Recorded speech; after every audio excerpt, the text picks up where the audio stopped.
Now I want to say a few words in English. Did you understand that, Ambassador Huckabee? I don't know. I follow every one of your words. You can follow every one of mine. I followed you when you said the other day that the problem in Gaza is that not starvation for the Palestinians, and certainly for Hamas. Hamas, you said, needs Ozempic. Well, it could be funny, but it isn't. It could be funny because it's not funny because the deliberate starvation policy, the only deliberate starvation policy that we see in Gaza is the starving of our hostages. And you can see that when you look at their captors and you see our emaciated hostages and these corpulent guards, tormentors. And that's a way to puncture the falsehoods, because the battle, the eighth front that I was talking about, is the battle to puncture the lies and bring out the truth. Israel has no starvation policy. It had and has a policy to separate the civilians from combatants on two fronts. The first front is the actual battle zones. We have sent millions and millions of text messages, phone calls. This has never happened before in a war, that the army that is fighting terrorists in an urban environment calls on the civilians in enemy territory to leave, and the enemy shoots them if they try to leave.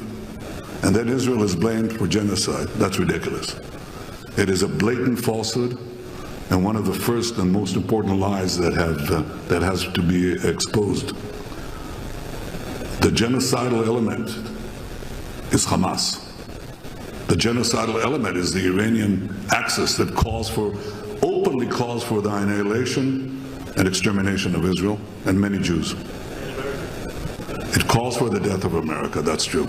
But people don't understand that it begins with their attempt to destroy Israel, because we stand in their way. We're the only force in the Middle East that fights Iran. And until recently, we were the only force in the world that fought Iran. And I very much appreciate President Trump's bold decision to send those B-2s to help Israel fight against this common enemy. So the first false accusation is genocide. The second false accusation is starvation. From the start, from the second day of the war, we said there has to be another separation between civilians and combatants, and that is that we supply humanitarian aid to the combatants. Even though we're in a very small and tight urban space, we'll do every effort to do so, and we did. If we had a starvation policy, now nearly 2 years after the beginning of the war, everybody in Gaza would be dead. But they're not, because that's not our policy. Our policy is the exact opposite. We sent in 2 million tons, 1.9 million tons of food and medical aid into Gaza, because that's how we conduct the war. Until recently, that is, when Hamas began to loot, rob, kill, take over humanitarian aid. We wanted to put in our own system, American companies who will distribute the aid directly to the Palestinian civilians. Again, Hamas came in, shot their way in, created riots, created every interdiction possible, and so we had a period of deprivation. Hamas caused the hunger problem. Hamas called the shortage problem, and Israel is blamed, again falsely. We are now engaged in a humanitarian surge of offering safe, secure routes for distribution of food. We're doubling and perhaps quadrupling the number of distribution points that will be safeguarded, and we're doing airdrops, invite other countries to join us. That's what Israel is doing. And as a result, now hundreds of trucks go in daily, and that hunger problem, that deprivation problem, has basically been solved. What has not been solved, what has not stopped, is a campaign of lies, and especially those photographs of 3 children. One of them in the New York Times, the reputable New York Times. Nobody's laughing. They put a photograph of an emaciated child, and they said this is the cause of hunger. He's embraced by his mother. Of course, the mother is not emaciated. The brother is not emaciated. But this child was not emaciated from hunger. He was emaciated by a genetic disease, cerebral palsy.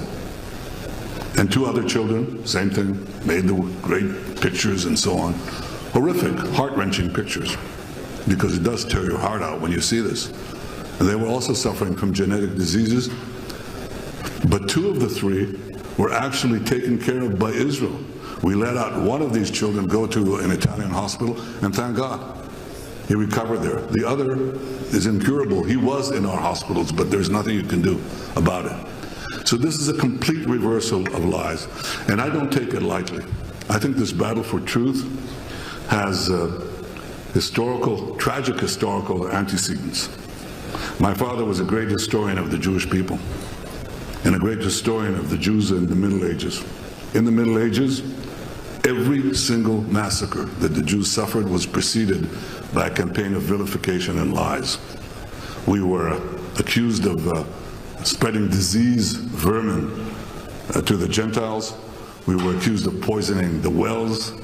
We were accused of killing Christian children for their blood, to bake matzos, for Passover. These lies, horrific as they were, propelled anti-Semitism right into the 20th century, into the worst massacre of them all, the Holocaust. And the Nazis pretty much said the same thing about disease, about well poisoning, and so on. Well, that same phenomenon we see today. What the Jewish people were accused of in the Middle Ages and the subsequent centuries is what the Jewish state is now being accused of. There's only one difference. Then we had no defense. Now we have a country, now we have an army, and now we fight back against our tormentors.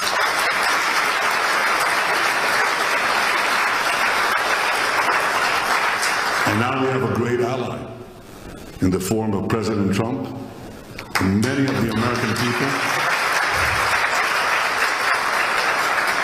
Yes, some have fallen victim to these lies and have followed them and swallow hook, line, and sinker. And I'm talking about, all these lies of Hamas, statistics of Hamas, false pictures of Hamas. But many Americans have not, most Americans have not. They recognize that Israel stands for the same values as America. They recognize that we are fighting the barbarians at the gate. And when I say barbarians, this is not hyperbole. It's not only the goal of destroying Israel, it's even the method that they use to murder and mutilate the heathen, as they call them. And we saw that on October 7th in the murder and rape and beheadings. The murder of women that you have just raped, and the beheadings of men, and the mutilation of bodies, and the burning of babies, and the taking of over 250 hostages, grandmothers and their grandchildren, Holocaust survivors. That is the passion, and the fact that they went with GoPro cameras so they could boast about it. There is something wicked and evil in this. And yet you have on American campuses, the people, even the schools that I went to in Boston, Alan Dershowitz, you were in Harvard, I was at MIT. Can you say something in their defense right now? No. Yeah, I figured. Neither can I, because I think it's atrocious. Yet you have people there siding with Hamas, siding river to the sea, basically the river to the sea. You'd think that this is a huge country. The river is the Jordan River. It's hardly a river, it's a stream. I'm telling you that. And the sea is a few kilometers from here. In between sandwiches the state of Israel, this tiny, giant country, It's a giant country, but it's tiny in dimension. And they basically say, wipe it off the map. And they don't understand what they're fighting for. Maybe some of them do. But our people who joined them don't even know what they're talking about. And it's not only the savagery of Hamas and the Iranian terror axis. In Syria, just a few weeks ago, we stopped the savage massacre of Druze, a non-Islamic sect. And we saw And these people who hate them hate us and hate America, and they chant the same thing: death to America, death to Israel, death to the Jews, death to the heathen. And the Jews happen to be the heathen, a small minority. And they went into their town of Sweda, and they butchered the men. They raped the women, the nurses, and then shot them. They burned babies, and they added a few things. They added it when you saw it live, and you have to see it to understand this. I mean, you see a Druze civilian wounded lying on the ground, and one of these fanatics, these unbelievable savages, they go in, knife the guy, tear out his heart, and then eat it. And it takes a few seconds for death to come. So the victim has his heart eaten while he's still alive. This is savagery, this is barbarism, this is what Israel is fighting on behalf of Western civilization, on behalf of civilization. And the propagation of these lies is exactly what we had in the Middle Ages.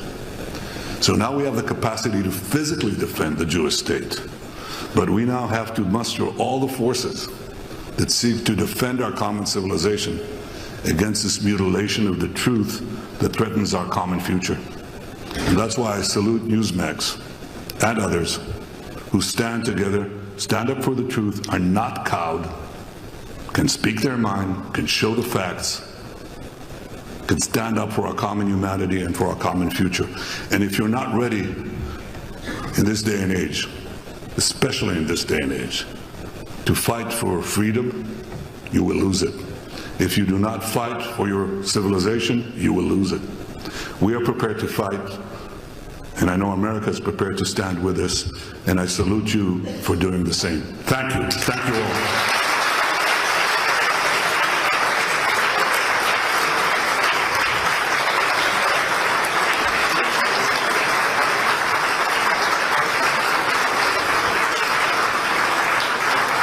Thank you.